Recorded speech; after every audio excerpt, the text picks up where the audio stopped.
the bloodiest war in American history, and it wasn't against another country. It wasn't against a foreign enemy. It wasn't Napoleon. It wasn't Britain. It wasn't anybody from across an ocean. It was against ourselves. 620,000 dead American boys killing American boys. And tonight I'm going to tell you exactly how it started, how it was fought, and how it ended. So get comfortable, because this story, this unbelievable, heartbreaking, incredible American story, it deserves to be told right. Now I want you to take a breath, really. Just breathe for a second, because what I'm about to tell you, a lot of people know bits and pieces of it. They know the names: Lincoln, Grant, Lee, Gettysburg, but they don't know the full picture. They don't know the why behind the why. They don't know what it actually felt like to be alive in this country in 1861, when everything, and I mean everything, was coming apart. So we're going back, all the way back, and I'm going to walk you through it step by step, the way it actually happened. No spin, no politics, just the story. The greatest and most painful chapter in American history. Let's begin. Part 1, a country pulling apart. To understand the Civil War, you have to understand what America looked like in the 1850s. And I'll tell you, it was a country that was booming in some ways and tearing itself apart in others. Both things at the same time, very complicated, very tense, like a rope being pulled from both ends. In the North, you had industry, you had factories, railroads, immigrants coming in by the millions, cities growing fast. New York, Boston, Chicago, these were becoming real cities, modern, energetic. The North was looking forward. In the South, the economy was built almost entirely on one thing: agriculture, cotton, mostly, tobacco, sugar. And that agricultural economy, and this is the heart of everything, the thing you cannot skip over if you want to understand what happened, was built on the backs of enslaved people, 4 million of them. 4 million human beings held in bondage with no rights, no freedom, no future of their own. Now, the argument about slavery had been going on since before the Constitution was written. The founders knew it was a problem. Some of them said so openly, but they couldn't resolve it. They passed it down to the next generation, and the next generation passed it down again and again, until by the 1850s it was no longer something you could push aside. The country was expanding west. New territories were becoming states. And the question that every new territory forced everyone to answer was, will you be a free state or a slave state? Every single time it tore the country a little bit more. Kansas was so violent over the question that people called it Bleeding Kansas. There were militias, raids, murders in the United States Senate.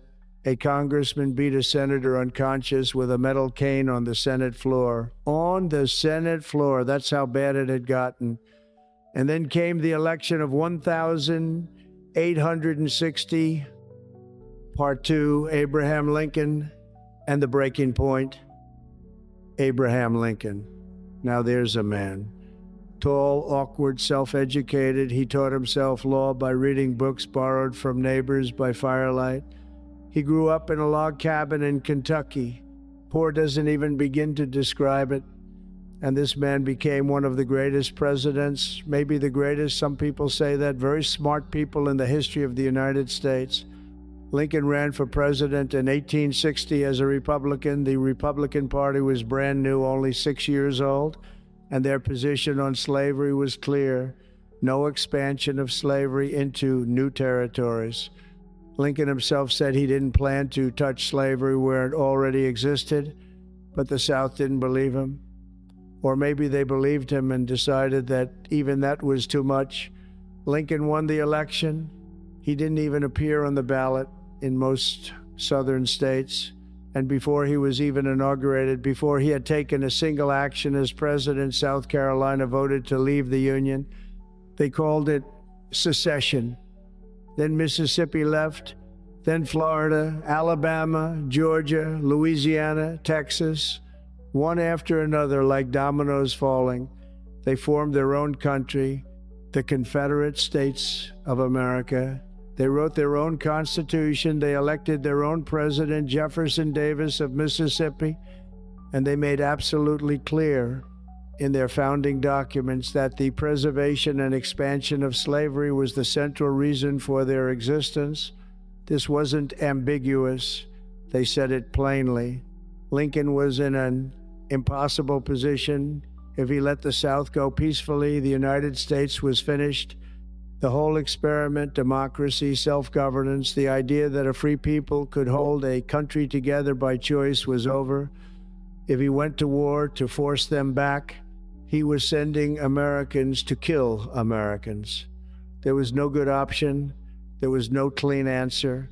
And then in the early morning of April 12th, 1861, the Confederates opened fire on Fort Sumter, a Union military post in the harbor of Charleston, South Carolina. They bombarded it for 34 hours. The Union garrison surrendered. The war had begun.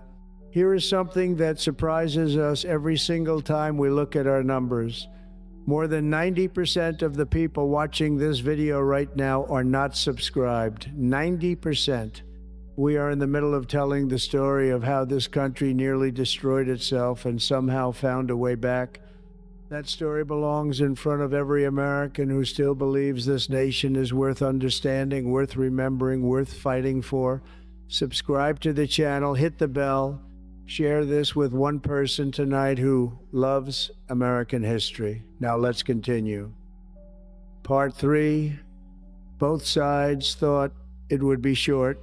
Here's something that strikes me every time I think about it. When the war started, almost everybody on both sides thought it would be over in a few months, maybe even a few weeks. People in Washington actually packed picnic lunches and rode out in their carriages to watch the first major battle. Can you imagine? Like it was entertainment, like it was going to be some brief, glorious thing, and then everyone would go home. That first big battle was Bull Run in Northern Virginia, July 1861. The Union Army marched out confidently. They had more men, more supplies, more industry behind them. What could go wrong? Everything went wrong. The Confederate forces, led by General Thomas Jackson, who earned the nickname Stonewall that day, because he held his position like a stone wall under tremendous pressure, routed the Union Army, completely routed them. Union soldiers broke and ran.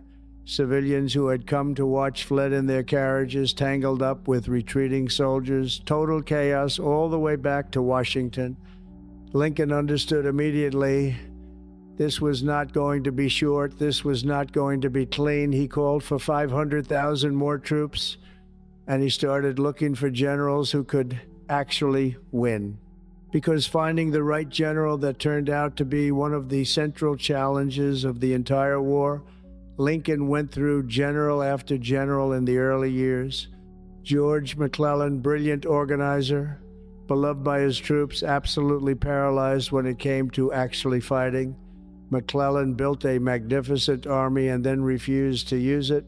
Lincoln famously said that if McClellan didn't want to use the army, he would like to borrow it for a while. Meanwhile, the South had Robert E. Lee. Part 4, Robert E. Lee, the general who almost won. Robert E. Lee is one of the most complicated figures in American history.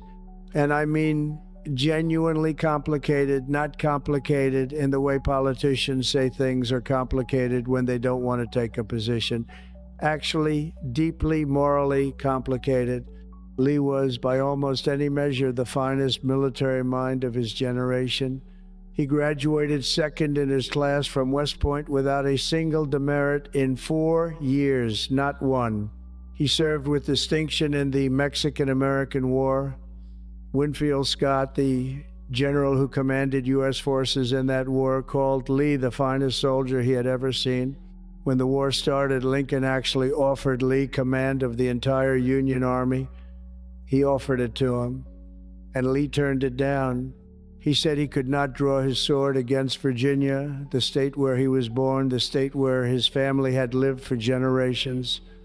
He resigned his U.S. Army commission and went south. He told people later it was the worst decision of his life.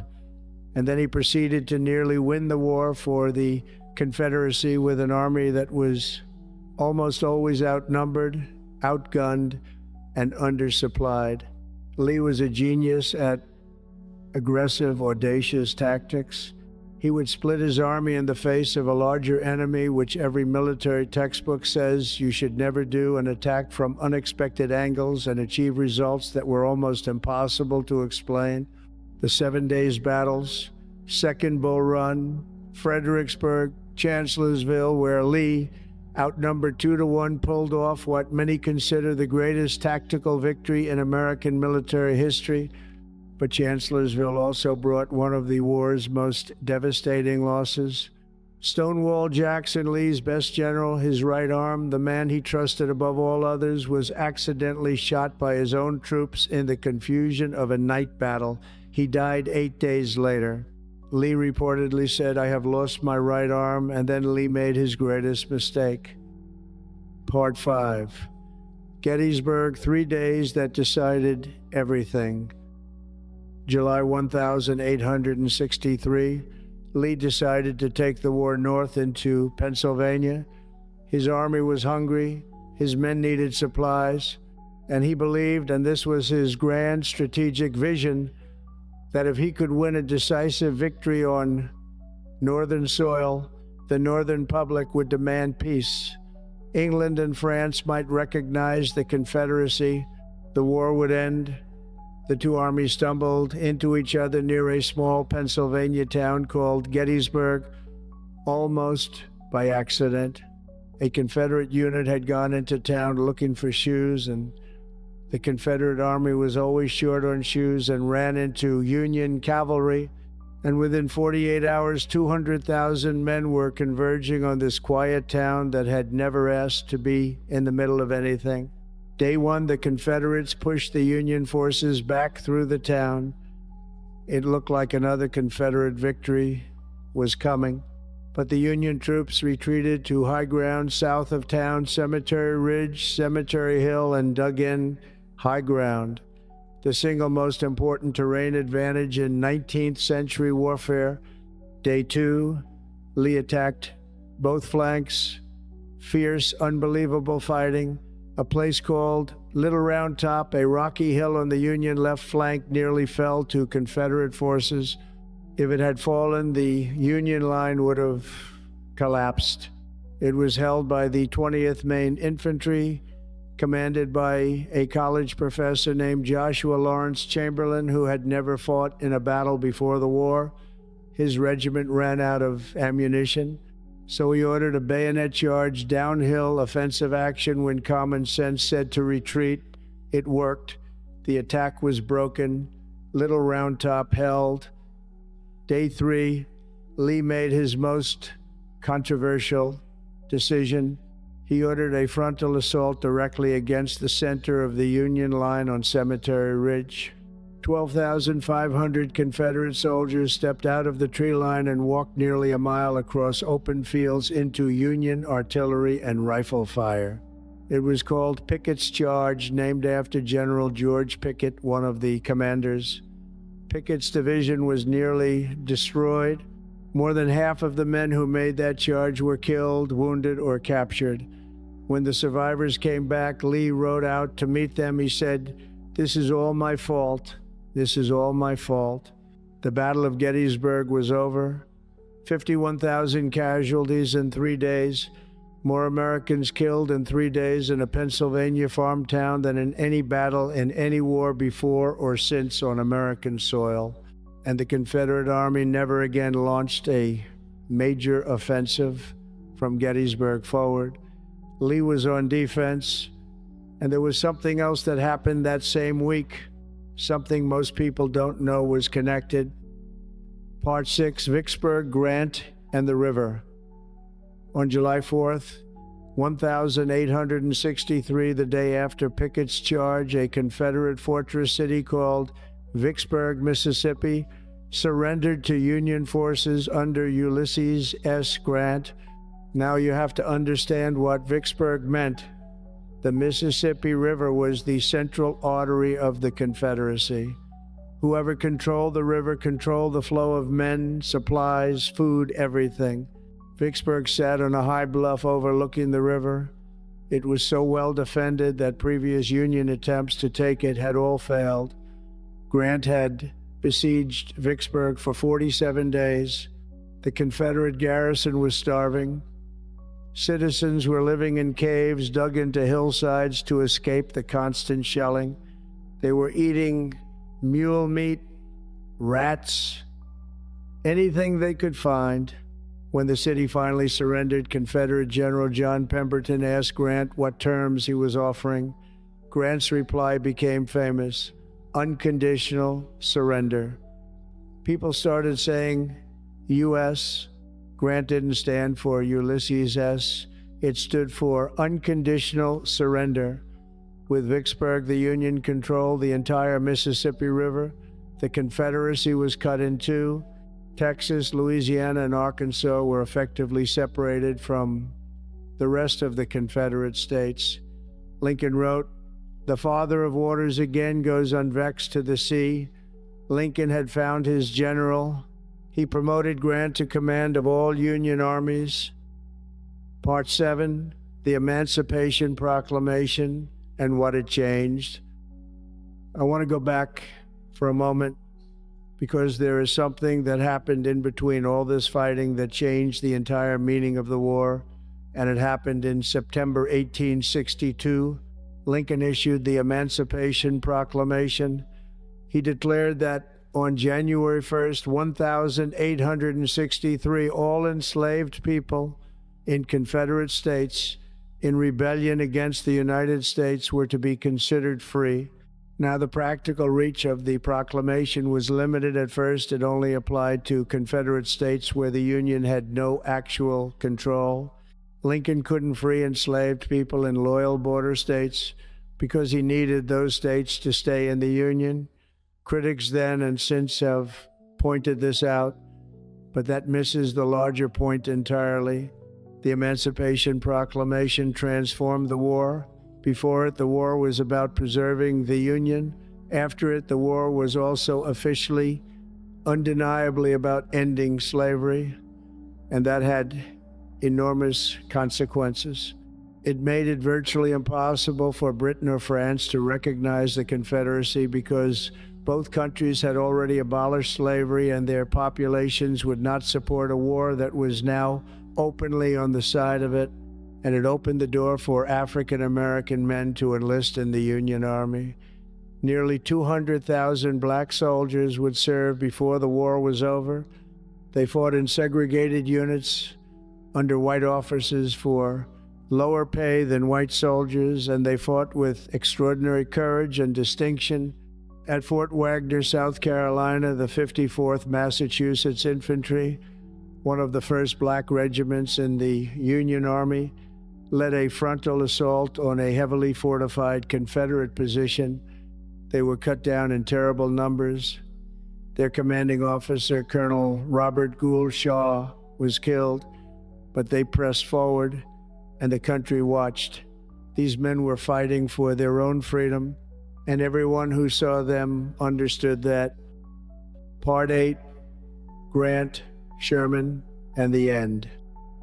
By 1864, Grant was in Virginia, and he had a strategy, a brutal, grinding strategy.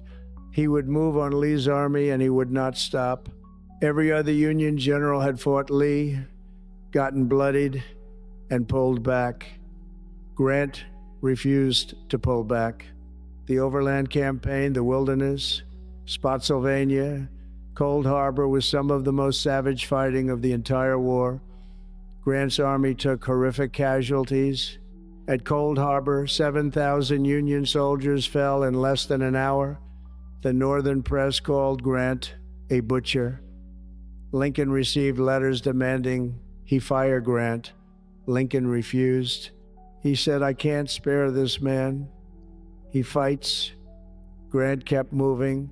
He pushed Lee back to Petersburg, Virginia, the railroad hub that supplied Richmond, the Confederate capital, and laid siege. For 9.5 months, two armies faced each other across trenches that stretched for miles. It was a preview of the trench warfare of World War I 50 years early. Meanwhile, General William Tecumseh Sherman, one of Grant's most trusted commanders, was executing a different kind of war. He marched through Georgia with 60,000 men, destroying everything in his path, not just military targets, railroads, factories, warehouses, plantations. Sherman believed that to end the war, you had to break the South's will to fight. His march to the sea from Atlanta to Savannah cut a 60-mile-wide swath of destruction through the heart of the Confederacy. He captured Atlanta in September 1864, and that victory probably saved Lincoln's presidency, because Lincoln in the summer of 1864 was losing the election. The war had gone on for 3 years. The casualties were staggering. Northern morale was collapsing.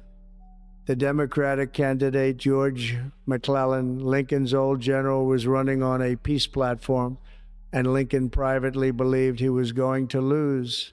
He wrote a letter to himself saying so, sealed it, and asked his cabinet to sign the outside without reading it.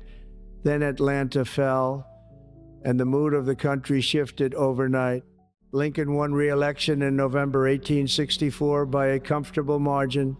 The country had decided to see it through. Part 9, The End Appomattox and What Came After. April 1865.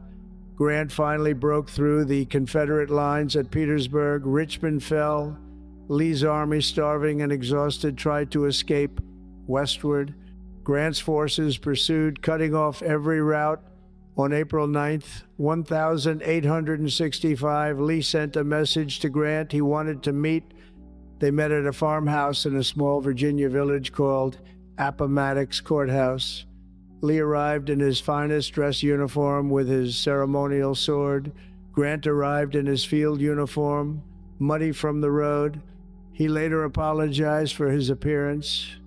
The terms Grant offered were generous. Confederate soldiers had to surrender their arms and go home. Officers could keep their sidearms. Men who owned their horses could keep them. Grant said they would need them for the spring planting. There would be no trials for treason. The war was over, and that was enough. When news of the surrender reached Union lines, soldiers began firing artillery in celebration. Grant ordered it stopped. He said, "The rebels are our countrymen again." 5 days later, on Good Friday, April 14th, 1865, Abraham Lincoln was shot at Ford's Theater in Washington by John Wilkes Booth, a Confederate sympathizer and actor who had been in the audience many times. Lincoln died the following morning without regaining consciousness. He was 56 years old, the man who had held the country together through 4 years of the worst crisis in its history didn't live to see the peace. Part 10, What It Cost and What It Meant. 620,000 dead. Some historians put the number higher, possibly 750,000. That is more Americans killed than in World War I, World War II, Korea, and Vietnam combined, from a country of 31 million people. Think about what that means in human terms. Almost every family in America lost someone. Every town had empty chairs at dinner tables, mothers who never recovered, fathers who came home broken, children who grew up not knowing what their fathers had looked like. And on top of the military dead, the suffering of enslaved people across 4 years of continued bondage while the war dragged on. families separated on auction blocks, people who had been waiting and hoping and praying for freedom since before their own birth. The 13th Amendment to the Constitution, abolishing slavery everywhere in the United States, was ratified in December 1865. Those 4 million people were free, legally, formally, finally free. What came after Reconstruction, the broken promises, the rise of Jim Crow, the long and unfinished struggle for true equality, that is a whole other story, and it is a story that America is still living. But on December 6th, 1865, the Constitution of the United States said for the first time in its history that no person in this country could be held as property. That was not nothing. That was everything. Lincoln had said it best in his second inaugural address just weeks before the war ended, standing on the steps of the Capitol with the war still going on, in one of the greatest speeches ever delivered in the English language. He said the nation must proceed with malice toward none and charity for all, not vengeance, not bitterness, healing. He asked the country to bind up its wounds, to care for those who had borne the battle, and for their widows and orphans. He didn't live to try, but the words remain. The words always remain. The wind down, time to sleep. So now it's time to let it settle, to let your shoulders drop and your breathing slow. The war is over. The country, battered and grieving and exhausted, is still here. Imagine. It's April 1865. The last shots have been fired. In a Virginia farmhouse, 2 generals shook hands and the killing stopped. Somewhere out there, a Union soldier is taking off his boots for the first time in days. He's thinking about home, thinking about his mother's kitchen, the smell of it, the warmth of it, thinking about the girl he left behind. Breathe in. Somewhere in the South, a man who was enslaved that morning woke up free. He doesn't know yet what to do with that word. He's never owned it before. He stands at the edge of a field. He worked for someone else his whole life, and he looks at it differently now. He looks at his hands differently. He looks at the sky differently. He is a free man in America. The first morning of the rest of his life. Breathe out. In 1,000 towns and villages and farms across the country, families are waiting. A door opens somewhere in Ohio and a father comes home. He doesn't say much. He sits down at the table. His wife puts food in front of him. His children watch him quietly because he is somehow different and somehow the same. He eats. He's home. That's enough. That's everything. Breathe in. Let your body get heavy. Let the day go. You don't have to carry anything right now. Just breathe. Just be here. You are the beneficiary of everything that was paid in that war. The country that exists tonight, imperfect, complicated, still arguing, still becoming, exists because 600,000 men died and millions more suffered so it could stay together. Breathe out. At Gettysburg, there is a cemetery, 350 acres on the edge of that Pennsylvania town. And Lincoln stood there in November 1863, 4 months after the battle, with the grave still fresh in the ground, and he said something that has lasted 160 years. He said that the living could not consecrate or hallow that ground, that the brave men who struggled there had already done that far beyond our poor power to add or detract. He was right. He was completely right. Breathe in slowly. Feel the weight in your arms, your legs.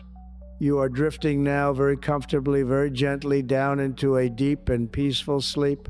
The last thing I want you to hold on to tonight, the last image before you sleep, is this: a country that was given every reason to tear apart, that had every excuse to stop trying, that lost more than any nation should be asked to lose, and chose in the end to stay together. That is America. That has always been America. Good night. sleep well, and God bless the United States of America.